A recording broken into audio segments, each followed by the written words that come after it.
E aí, galerinha, tudo bem? Professora Tati de História na área. Eu posso explicar isso aqui, tá? Esse aqui é o resultado da enquete lá do Instagram, onde eu pedi para vocês votarem se vocês queriam que eu gravasse a próxima aula de Egür ou de homem. Eu tava torcendo que fosse de homem, né? Mas não deu muito certo, não. Vocês acabaram, a maioria votaram em Egür. E eu, com a minha filha e o meu filho, a gente fez o melhor que a gente pôde e deu nisso aqui, tá bom? Deixa eu ver, eu tenho até coraçãozinho. Dá pra ver aqui o coraçãozinho. Essa maquiagem super mega trabalhada, que deu um trabalhão mesmo, literalmente. E a roupa não vai dar pra vocês verem tudo, só depois lá nas fotos, porque gravar na vertical fica meio zoado. Então vai na horizontal mesmo, mas eu tô uma sainha, xadrezinha, uma meinha, meio arrastão e All Star. E, enfim, a gente deu uma pesquisada lá na internet e o máximo que a gente conseguiu foi isso aqui, tá, gente? Espero que vocês gostem, tá bom? Ai, adorei o coraçãozinho, vou levar isso aqui pra minha vida. Adorei. Eu preferia de homem, ia me ficar um pouco mais à vontade, né? Mas esse aqui é a produção Egür que vocês votaram lá no Instagram. Sabe lá Deus o que vem nessa próxima votação, né? Mas vamos lá. A ideia da brincadeira, eu tô gostando demais disso aqui, gente. Tá bom? A gente vai falar sobre Renascimento hoje, tá? Que tem toda essa produção aqui, roupinha de Egür, mas o assunto é sério. A gente tá fazendo uma revisão, né? Então, o assunto hoje é Renascimento. Lembrando que o Renascimento, gente, ele aconteceu, como a gente já viu, no século XIV, no século XV e durante o século XVI também. Então, ele meio que conseguiu aí chegar em 3 séculos, né? Começando lá no século XIV, passou por todo o século XV e ainda chegou lá no XVI. Lembrando que o Renascimento, gente, ele é um movimento que vai ser um movimento leigo. Ele não está exatamente ligado à igreja, né? Como a gente viu, é a questão de reforma, contra-reforma, não está ligado à igreja. Ele é um movimento leigo, tá? E também é um movimento burguês, tá? Ou seja, não é um movimento muito assim do povão. Eu não tô passando credibilidade nenhuma, né, gente? Eu acho, mas enfim, vamos continuar.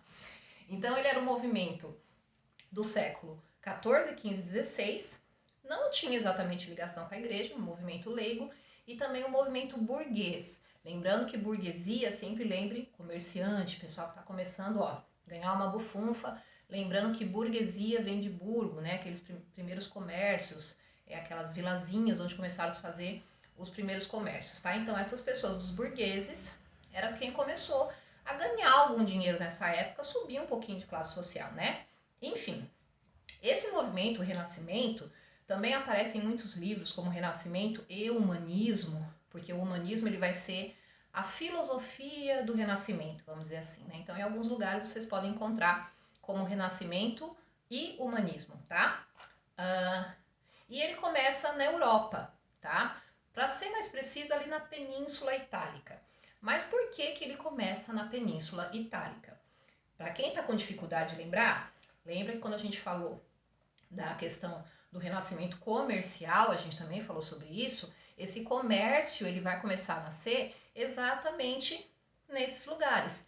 O pessoal ali dessa região da Península Itálica, eles vão ter uma aproximação com os árabes por conta do comércio, né? Então aí já tem uma troquinha cultural rolando aí, e também com o Império Bizantino. Então essa aproximação, essa troca de culturas com o Império Bizantino vai trazer também alguns valores, algumas questões aí dentro do Renascimento. Mesmo porque o Império Bizantino ele faz com que a Europa tenha aquele retorno à cultura greco-romana, que é aquela cultura clássica. Então a gente vai ver na literatura, na arquitetura, nas obras que vão aparecer no Renascimento, muito lembrando a cultura clássica lá greco-romana. Por quê? Porque esse contato com o Império Bizantino da Europa vai fazer com que essa cultura greco-romana de alguma forma renasça, tá? Por isso, Renascimento.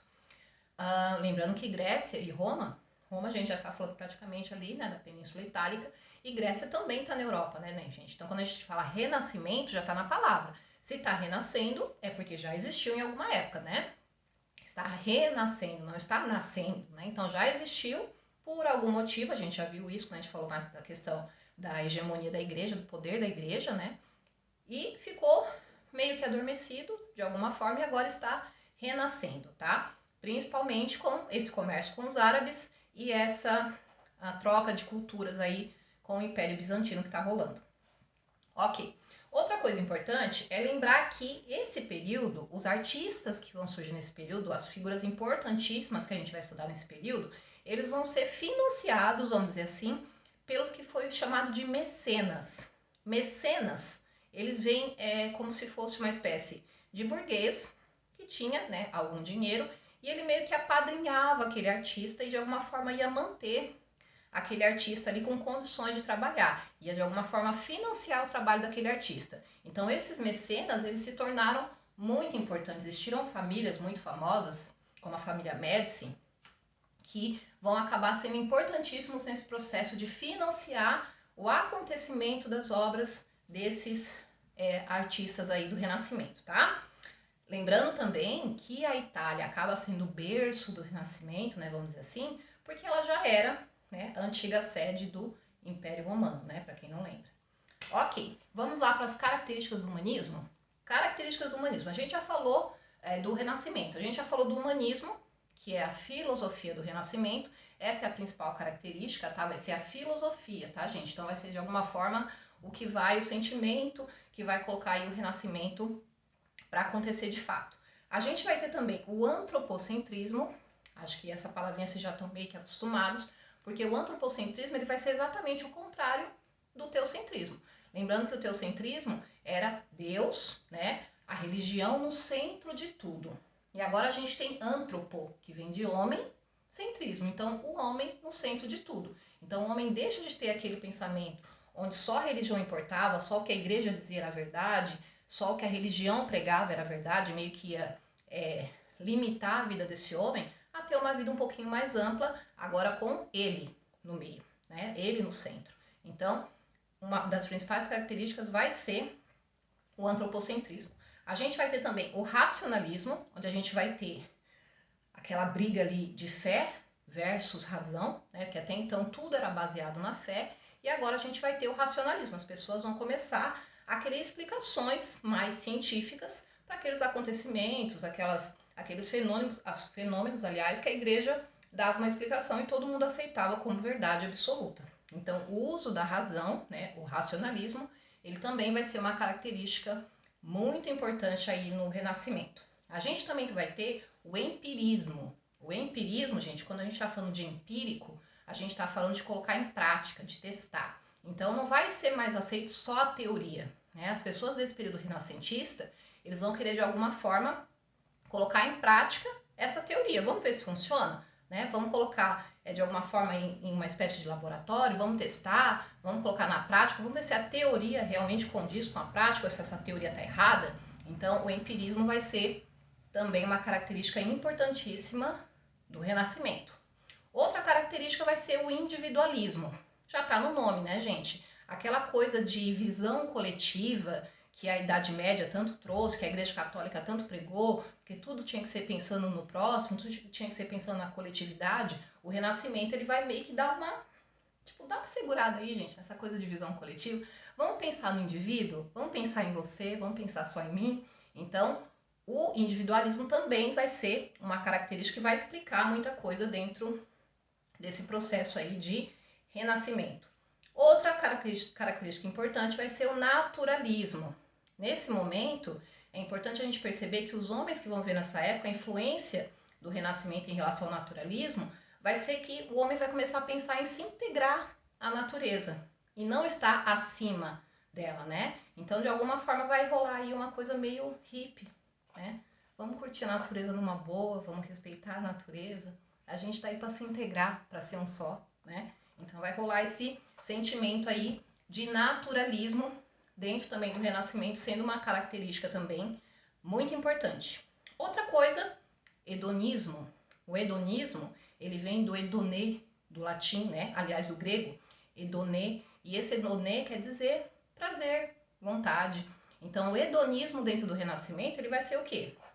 O indivíduo dando um pouquinho mais de valor para a vida material, né? Porque até então, o que a gente tinha? O próprio pensamento teocêntrico, que a religião, tanto que o catolicismo tanto pregava, era você se afastar, né, do que fosse o prazer terreno, do que fosse as coisas da carne, as coisas materiais, para você viver mais para as coisas espirituais. É o que a igreja pregava. Mas o hedonismo não. Ele vai dizer que você tem que viver aí de uma forma se apegando mais no material, né? Porque ter luxo é bom, ter dinheiro é bom, poder comer à vontade é bom, né? Poder fazer umas coisas aí diferentonas também é bom. Então o hedonismo ele vai trazer esse sentimento que a Igreja Católica não vai gostar nem um pouquinho, né? Já que ele queria a Igreja Católica queria todo mundo vivendo ali, né? Mais recatado, mais quietinho, e o hedonismo vai chamar a galera aí para a liberdade, né? Então o hedonismo também vai ser uma característica muito importante dentro do Renascimento. Outra característica importante, é a última que eu vou falar, mas não menos importante, é o heliocentrismo. Lembrando que durante a hegemonia da Igreja Católica, quando a Igreja Católica tinha esse poder absoluto de influenciar as pessoas, a regra da vez era o geocentrismo, que até então os estudiosos da Igreja diziam que a Terra, o nosso planeta, era o centro do universo. E a gente vai ter dentro do Renascimento uns camaradas que vão começar a dar pesquisada, aquela coisa do empirismo, né? Vamos ver se na prática essa teoria aí do geocentrismo funciona mesmo. E daí eles vão ver que não deu certo, não. Eles vão dizer que o quê? Que o Sol é o centro do universo. Então essa teoria onde o hélio, Sol, centro, né, do universo, vai meio que derrubar a teoria geocêntrica, que era a Terra no centro do universo. Isso vai dar problema, gente. Vai ter uma galera aí perdendo a cabeça literalmente por conta dessa ideia aí de heliocentrismo, tá? Aí a gente vai ter também as fases do Renascimento, tá? O Renascimento, como eu falei, ele começa no século XIV, passa pelo século XV e vai até o século XVI. E essas fases vão ganhar um nomezinho, sabe que a gente de história, a gente gosta de ficar dando nomezinho para tudo, né? Então a gente vai dividir o Renascimento em 3 partes, tá? O primeiro vai ser o Trecento, ou Trecento, para quem, né, acha mais chique falar em... Porque a gente também fala italiano, né? Então o Trecento, ou Trecento, ele vai ser esse primeiro período aí do século XIV. Aí você pensa, né? Ok, Trecento vem de 3. Por que século XIV? Não está facilitando, professora. Lembra daquela regrinha, para saber em qual século que você tá, pega os 2 primeiros e soma mais 1. Então, todos esses anos aí de 1300 e alguma coisa, se a gente pegar o 13, por isso 300, né, 300, se a gente pegar o 13 e somar mais 1, é o século XIV. Então, isso vale de regra aí para os outros nomezinhos fofos também que a gente deu para as fases do Renascimento.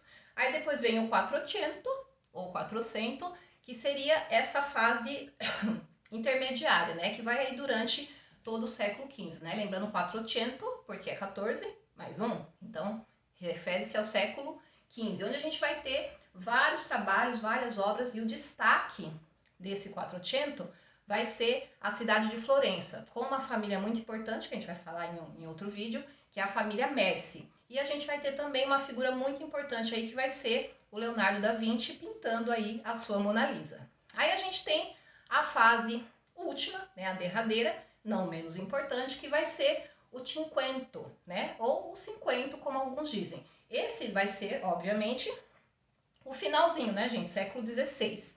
Então, século XV, 50 de 5, século XV mais 1, vai ser então o século XVI, tá? Nessa fase, Florença, que até então era o destaque, a cidade de destaque, passa a bola para Roma. Roma agora vai ser a cidade mais importante aí desse último período, dessa última fase do Renascimento. Aí a gente vai ter também um destaque muito importante de uma obra, que se a gente não falou, vai falar ainda nas próximas videoaulas, que é o Nicolau Maquiavel e seu livro O Príncipe, que vai ser muito importante também. Eu mesmo já li, adoro esse livro, enfim.